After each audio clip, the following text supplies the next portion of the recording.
Vriende, baie welkom vanoggend by die erediens. Mag dit wees dat ons regtig die teenwoordigheid van die Here op 'n baie spesiale manier sal beleef en sal ervaar. Ek wil geleentheid gee vir stil gebed, dat jy net eers stil word daar waar jy sit, en dat jy regtig vanoggend vir die Here vra, om deur sy woord en deur sy gees met jou persoonlik besig te wees.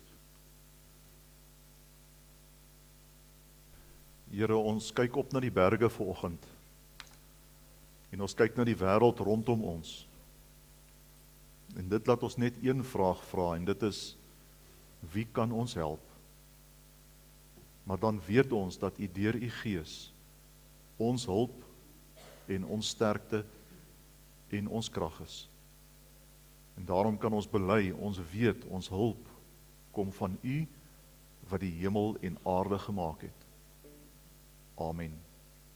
Gemeente, ek groet julle vanoggend in die naam van Jesus Christus, ons Here. Kom ons lees Matteus 10 vers 26 tot 31. Ek lees dit uit die 2020 vertaling uit. Die 83 vertaling lyk 'n bietjie en klink 'n bietjie anders. Moet hulle daarom nie vrees nie, daar is immers niks bedek wat nie openbaar sal word nie, en niks verborge wat nie bekend sal word nie. Wat ek vir julle in die donker sê, sal in die lig, en dit wat julle dit wat julle in die oor hoor, verkondig dit van die dakstoepe af. En moenie diegene vrees wat die liggaam kan doodmaak, maar die siel nie kan doodmaak nie. Vrees eerder hom wat beide die siel en liggaam in Gehenna kan laat vergaan. Word 2 mossies nie vir Asarius verkoop nie, en nie een van hulle sal op die grond val sonder julle Vader nie. En julle, selfs die hare op julle kop is almal getel. Moet dan nie bang wees nie. Julle is baie meer werd as mossies. Ons lees net tot sover. 'n Mossie is nou nie eintlik 'n voeltjie om oor opgewonde te raak nie. Nie waar nie. Dis nie 'n voeltjie wat fotograwe na hulle kameras gaan laat gryp en hulle laat foto's neem oor hierdie besondere spesifieke voeltjie wat nou hier in die tuin of iewers verskyn het nie. Ek onthou 'n paar jaar terug, daar een of ander seemeeu met 'n skip daar in Mosselbaai geland, en die ding was verskriklik skaars. Hy kom nie hier voor nie, hy kom van Suid-Amerika af, en ouens het vliegkaartjies bespreek en afgevlieg soontoe net om 'n foto te gaan neem van hierdie spesifieke bruin seemeeu. Dis nou nie wat met 'n mossie gaan gebeur nie. Nie tussen al die ander voëls wat in ons land voorkom nie, die arende en die ander roofvoëls en die uile en die aasvoëls en die skaars tuinvoëls. Dit word nogal mooi uitgedruk in 'n Afrikaanse spreekwoord wat sê, iemand is mossie, maar man. Mossie, maar man. En dit beteken dat die persoon eintlik heel gewoon is, dat daar nou eintlik niks spesiaals aan hierdie persoon is nie. Maar dat hy darm sy man kan staan, of dat sy darm haar vrou kan staan, as ek dit nou so kan sê. Niks spesiaals nie. Niks spesiaals nie. En ten spyte daarvan, ten spyte van die onbelangrikheid van die mossie, het die mossie dit gemaak tot op een van die muntstukke van ons land. Miskien onthou jy dit. Die ou 1 sente, met die puntprint van die 2 mossies daarop. Tussen die arende en die uile en die skaars roofvoëls en die fantastiese tuinvoëls beland daar toe 'n mossie op die 1 sent stuk. Al was dit nou daarom net 'n 1 sent stuk. Die een met die minste waarde. Dit was alles te danke aan 'n gebeurtenis wat tydens die Tweede Vryheidsoorlog in een van die konsentrasiekampe plaasgevind het, die sogenaamde Helkamp in Betuli. In 13 maande het daar in die kamp ongeveer 1734 mense, vrouens en kinders, gesterf. En dit was in die kamp wat 'n vrou met die naam van Annette Maree een oggend op 'n stomp gesit het met haar Bybel, met 'n klomp vrouens rondom haar, en waar sy vir hulle uit die Bybel uitgelees het. Sy het haar Bybel oopgemaak by die teksgedeelte wat ons vanoggend gelees het. Matteus 10 vers 26 tot 31. Die vorige aand het sy gebid en vir die Here gevra, Here, gee net vir my 'n teksgedeelte waarmee ek hierdie vrouens wat aan flarde is, wat in haaglike omstandighede is, waarmee ek hulle kan bemoedig en kan inspireer. En terwyl sy die gedeelte oor die mossie lees, toe kom daar 'n mossie aangevlieg. En die mossie maak so draai oor hulle, en die mossie gaan sit volgens oorlewering op haar skouer. Jy kan vir jouself dink hoe verbaas hierdie groep vrouens was. Maar dit het gemaak dat die mossie vir die mense van daardie kamp in Betuli 'n simbool van hoop en beskerming en inspirasie geword het. Die verhaal is later vir Jan Smuts vertel en in 1923 is die mossies vir die eerste keer op die kwart penny gesit. En na 1961 op die 1 sent stuk. Hoekom vertel ek dit vanoggend vir julle? Wel, ek dink dis die verhaal, dis die boodskap wat Jesus vir sy disippels wou gee. Dat die Vader vir sy kinders sorg en dat hy hulle beskerm ten spyte van wie of wat hulle is. Matteus skryf aan die begin van hierdie hoofstuk, van hoofstuk 10, hoe Jesus sy disippels uitstuur. En na sy opdrag, dan volg die woorde wat hierdie mense sekerlik koue rilling sou gegee het. Vers 16, kyk, ek stuur julle uit soos skape onder wolwe in. En die mense van daai tyd het baie goed verstaan wat dit beteken, wat 'n wolf aan skape doen. En nou sê Jesus vir hulle, gaan uit, gaan verkondig die evangelie, maar ek stuur julle soos skape tussen wolwe in. En dan gaan hy verder, hy sê, julle sal in geregshowe uitgelewer word. Julle sal in sinagoges geslaan en gegeesel word. Julle sal voor konings en goewerneurs gedaag word. Daar sal moord en familietwis wees oor die boodskap wat julle bring. Julle sal gehaat word. Nou nie eintlik die beste motiveringstoespraak vir 'n klomp ouens wat moet uitgaan en die evangelie moet gaan verkondig nie. Maar dan volg Jesus se woorde in vers 26. Moet hulle daarom nie vrees nie. Moenie vir hulle bang wees nie. Waarom nie? Dan kom die woorde. Kyk na die mossies. Kyk na die mossies. Kyk hoe die Vader vir hierdie skynbaar onbenullige voeltjie sorg. En Matteus skryf mos hier vir ons, word 2 mossies word vir 1 sent verkoop. Dis waar die simbool vandaan kom. En tog sal nie een van hulle op die grond val, sonder dat die Vader daarvan weet nie. Net soveel meer sorg die Vader vir julle. Kyk mooi hoe die Vader vir die geringste van die voeltjies sorg. En onthou, julle is baie meer werd as wat hulle is. En dan gebruik hy hierdie wonderlike beeld, hy sê, selfs die hare op julle kop is getel. Wow, wat 'n troos vir mense wat weet dat hulle so skape tussen wolwe ingaan. Gaan leef en gaan verkondig en gaan versprei die goeie nuus. Gaan leef as my kinders in hierdie wêreld. Want julle is meer werd as mossies. En as ek vir 'n mossie sorg, dan sal ek vir jou ook sorg. En dan is dit belangrik om hierdie teks reg te verstaan. Die 1983 vertaling praat van die mossies wat nie op die grond sal val sonder die wil van die Vader nie. En dan maak baie mense vinnig die afleiding om te sê, wel, dis die Vader se wil dat 'n mossie een of ander tyd nou 'n bietjie moet val. En ons maak verdere wrede afleidings deur te sê dat dit soms die wil van die Vader is dat slegte goed met goeie mense gebeur. Jy het dit mos al gehoor. As iets slegs gebeur, mense wat sommer maklik sê, ag maar moenie bekommerd wees nie, dis die wil van die Here. Dis die wil van die Here. Soos of die Vader die argitek is van al die slegte goed wat met mense in hierdie wêreld gebeur. Dit gaan bietjie goed met jou. So kom ons stuur bietjie teenspoed oor jou pad. Sou die gesprek in die hemel wees. 'n Bietjie siekte of 'n bietjie baie siekte. Of 'n bankrot besigheid. Of die dood van 'n geliefde. Of 'n pandemie in die wêreld. Dit gaan dalk te goed met die wêreld. Kom ons stuur 'n pandemie. Die Oosterse kerk het hierdie gedeelte baie beter vertaal deur te sê niks gebeur sonder dat die Vader daarvan weet nie.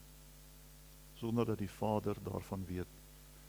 En daarom in die mense wat die 2020 vertaling vertaal het dit ook so vertaal, min of meer so vertaal in vers 29. Nie een van hulle, van die mossies, sal op die grond val sonder die Vader nie. Sonder die Vader nie. Wat ook al gebeur, wanneer dit ook al gebeur, kan jy en ek as gelowiges weet, dat dit binne die dampkring van God se teenwoordigheid gebeur. En dis die grootste troos wat ons kan hê, dat wanneer gevaar en ellende en rampe kom, as gevolg van die stikkindheid van hierdie wêreld, as gevolg van die sonde van die wêreld, as gevolg van die verkeerde keuses van mense, en dit ons tref, dan gebeur dit nie sonder dat die Vader daarvan weet. Sonder dat die Vader in ons lewens teenwoordig is nie. Wat meer is, hy is nie net teenwoordig nie.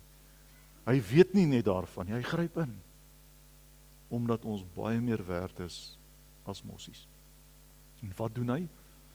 Hy verander die verleenthede waarin ons onsself bevind, in geleenthede, sodat ons van sy sorg en sy redding kan getuig.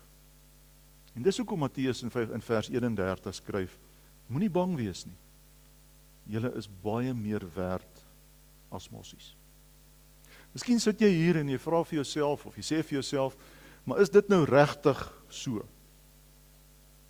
Dan wil ek jou herinner aan Paasfees, wat pas verby is. Paasfees wat ons herinner aan die feit dat ons vir die Vader soveel werd is, dat hy sy seun Jesus Christus na hierdie wêreld gestuur het, om ter wille van ons hier te sterf. Jy onthou mos Johannes 3 vers 16. God wat die wêreld so lief het, dat hy sy seun stuur. Vriende, die ewige lewe wat op ons wag, is die beste sorg en die beste beskerming wat ons hemelse Vader vir jou en vir my kan gee. Want deur Jesus aan die kruis te laat sterf, het hy die grootste vyand wat ons het in hierdie wêreld, het hy verslaan. Die dood is verslaan. En die deure van die hemel is oopgemaak vir almal van ons. En ek wil jou herinner aan Pinkster, aan die feit dat ons vir mekaar gesê het, maar God het sy Gees uitgestort in hierdie wêreld, sodat die Heilige Gees binne in ons kan woon, om oral en altyd by ons te wees. Dis die dampkring waarin ons beweeg. Ook wanneer dit met jou sleg gaan, ook wanneer jy bang is, ook wanneer jy bekommerd is, dan is God saam met jou daar, deur sy Gees. Die Gees wat ons moet troos, en moet help, en moet lei, en moet bekragtig, hier en nou, in hierdie wêreld. Dan moet dit aan jou bevestig, dat jy veel meer werd is, as 'n mossie. Maak nie saak wie of wat jy is nie. Iemand sê dit so mooi, jy raak nie verlore op God se naamlys nie.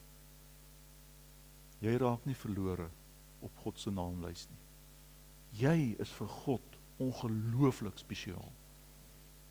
En daarom pas hy jou op en sorg hy vir jou en hy is in jou lewe teenwoordig. En as jy daaroor twyfel, dan moet ons maar ons Bybels oopmaak. En dan moet ons maar die verhaal van God met sy kinders in die Bybel 'n slag weer gaan raaklees. In die Ou Testament van die heel begin af, dis eintlik aangrypend en mens lees maklik daaroor dat nadat God vir Adam en Eva gemaak het, doen hy wat? Hy gee vir hulle kos.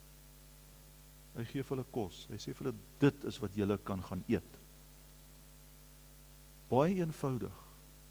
baie menslik, versorg hy hulle. Bietjie later die verbond met Abraham, waar hy vir sy kinders kom sê, ek is julle God, julle moet my kinders wees. Wat getuig van sy troue liefde en sy sorg en sy versorging. Die verlossing uit Egipte. Hier dieselfde Vader wat op reis gaan met sy volk, 40 jaar deur die woestyn, wat weer vir hulle kos en water gee, wat vir hulle sorg en hulle versorg. Maar ook individue, dink maar aan Isak, Jakob, Moses, Elia wat onder die bos lê, wat sê, ek sien nie kans nie, vat my lewe. En dan stuur ons hemelse Vader 'n engel na hom toe, met wat? Met kos, met brood en water, en hy sê vir hom, drink, eet, staan op, jy moet voortgaan. Dawid, wat teen Goliat moes veg. Esther, wat haar lewe moes waag, terwille van haar volk, en so kan 'n mens aangaan. Oral in die Ou Testament is daar voorbeelde van hoe God vir sy kinders sorg, omdat hulle belangriker is as mossies. Nuwe Testament, die goeie nuus, dit wat Jesus kom bring het, dit wat hy self kom word het, die evangelie. En as jy daaroor twyfel, gaan lees maar die storie van Paulus weer 'n slag, wat alles met hom gebeur het. Gaan lees die verhaal van Petrus en dit wat in sy lewe met hom gebeur het. Gaan lees die verhaal van 'n Stefanus wat terwyl hy met klippe doodgegooi word, vir die mense wat hom met klippe gooi bid en sê, Vader, vergeef hulle. Gaan lees die verhaal van die kerk deur die eeue, van hoe hierdie selfde God oor duisende jare sy kerk beskerm het en bewaar het en gelei het en gesorg het, deur die konsentrasiekamp van Betuli, tot waar jy en ek vanoggend hier sit. Het jy al mooi daaroor gedink? Het jy al mooi daaroor gedink? Dis omdat die belofte van God se beskerming, waarvan Matteus hier skryf, 'n werklikheid geword het in mense se lewens, dat jy en ek vanoggend hier kan wees. Mense wat hulle lewens gewaag het om die evangelie te verkondig, sodat daar iewers in die geskiedenis mense kon wees wat glo en verkondig. En deur jou familie is dit oorgelewer, sodat jy vanoggend kan sê, ek glo in Jesus Christus. Vriende, soos die Vader vir die mossies in jou tuin sorg, so sorg hy ook vir jou. In hierdie deemekaar wêreld, in hierdie vervlenterde land met al sy chaos, sorg hy vir jou. Beteken dit 'n pad van maanskyn en rose? Verseker nie. Dis geen waarborg dat daar nie slegte goed met ons gaan gebeur nie. Dit gaan kom, een of ander tyd. Dis 'n gegewe. Maar die werklikheid van hierdie belofte, dat die Vader vir ons sorg, word juis getoets en versterk in die moeilikheid wat ons beleef. Dit gebeur wanneer die druk groot is, wanneer die spanning hoog is, wanneer ons bang en bekommerd is, wat ons beleef dat die Vader vir ons sorg, soos wat hy vir die mossie sorg. In die alledaagse, in die lewe van elke dag. Want dis waar die tekkie die teer slaan. Dis mos waar jy en ek dit nodig het. Dis mos waar jy en ek moet beleef dat ons godsdiens ons sterk maak en ons bekragtig om te leef as kinders van God in hierdie wêreld. In die gewone van die lewe van elke dag. Dis maklik om hier te sit op 'n Sondagoggend en te sê, ja nee, ek stem saam, dis hoe dit is. Maar dis wanneer jy by daai deure uitstap, wanneer die toets kom. Wanneer jy die TV aanskakel om nuus te kyk, of op jou foon of op jou tablet na die nuus kyk, of hoor wat mense sê, of op Facebook al die twak lees wat mense daar skryf. en jou maag trek op 'n knop en jy raak bang oor dit wat jy lees, dan is dit daar waar jy en ek moet weet, die hare op ons kop is getel, want ons is meer werd as mossies. Dis dan wanneer die Heilige Gees, wat gegee is om ons te bekragtig en te versorg en te beskerm, regtig begin werk. Direk en indirek. Direk in mense vir wie hy lei. Wanneer hy in jou begin werk om ander te help. Indirek, wanneer jy reageer en bereid is om gehoorsaam te wees aan sy stem en om te help. En dan word die versorging en die beskerming wat hier beskryf word, ons 'n werklikheid in die lewe van elke dag. Dan is dit nie iets wat aan die hemel hang nie. Dan word dit praktyk. Dan word dit werklikheid. Annette Maree het in die konsentrasiekamp op Betuli tussen 'n klomp vroue gesit. En die Gees van God het haar geïnspireer om die Bybel by Matteus 10 oop te maak. En die Here self het 'n mossie gestuur om op haar skouer te gaan sit. Waarom? Want dis hoe God besig was om 'n klomp vrouens en kinders wat in 'n helkamp was, te bemoedig en te verseker van sy teenwoordigheid. Dit gebeur ook hier. 2 weke gelede, toe ek en Hannie hier by die kerk in die kar klim, die sleutel draai, toe is daar net een geluid wat ek hoor en dis klik.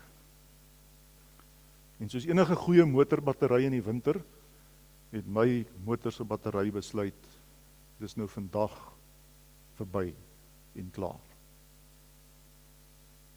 Hier was nog 'n klomp mense op die kerkterrein en almal kon ons hier gelos het en dood eenvoudig weggery het.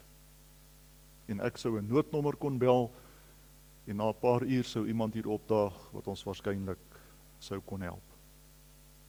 Maar dit was nie nodig nie. Want die Vader het gesorg. Gemeentelede, mense soos julle, het nader gestaan en nader gekom met, ek het probeer kyk wat sê Afrikaans vir jumperkabels, daar is nie so iets nie, met jumperkabels. En ons het my kar aan die gang gekry, en binne minute was ek op pad, en kon ons 'n nuwe battery gaan kry.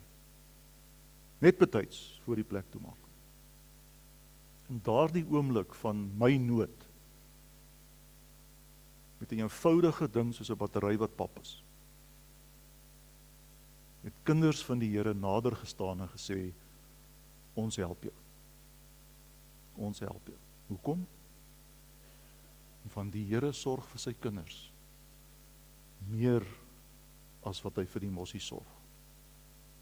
Vriende, dit is so gewoon soos dit. Dit is so gewoon soos dit. Ek wil afsluit. Ons tuine is vol mossies. Waarskynlik sien jy hulle nie eers raak nie. Hier is die uitdaging volgende. Maak 'n plan. Vat 'n stoel, gaan sit iewers en gaan kyk na die mossies. En onthou, jy is baie meer werd as wat hulle is. Soos wat die Here vir hulle sorg en hulle beskerm, so sorg hy ook vir jou en vir my. Daar's geleentheid vir stil gebed, waarin jy self vir 'n oomblik met die Here kan praat.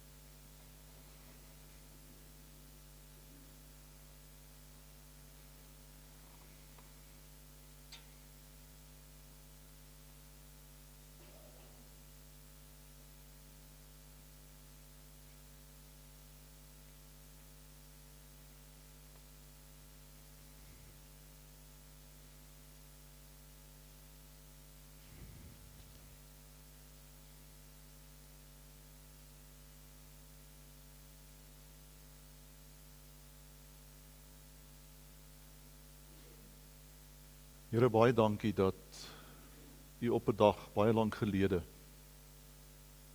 vir mense soos ons die wêreld ingestuur het om die evangelie te verkondig. Dat U vir hulle gesê het, dit gaan moeilik en swaar wees, maar dat U hulle getroos het deur te sê, kyk na die mossies. Here, ons moet ook in hierdie wêreld as U kinders leef, wanneer ons die TV aanskakel, wanneer ons die nuus lees, wanneer ons saam om die braaivleisvuur kuier, wanneer ons met ons kinders kuier, help ons dat ons altyd sal onthou, dat U vir ons meer sorg, as wat U vir die mossies sorg. Help ons om na die mossies te kyk en om te onthou, dat die hare op ons koppe getel is, dat U elke oomblik van elke dag by ons is. Ek bid vir die week wat voorlê, Here, ons bid dat ons veilig sal wees in U hande, dat U ons sal beskerm en sal bewaar, en dat U ons sal help om werklik getuies vir U in hierdie wêreld te wees. Dat ons die mense sal wees wat sal sê, stop, ons weet van beter. Alles is nie net sleg nie, want U sorg. Seën ons asseblief vandag, ook in hierdie dag, en gee dat ons regtig waar naby aan U sal wees. Dit bid ek in die naam van Jesus Christus. Amen. Die Here gaan julle seën en beskerm. Die Here gaan tot julle redding verskyn en julle genadig wees.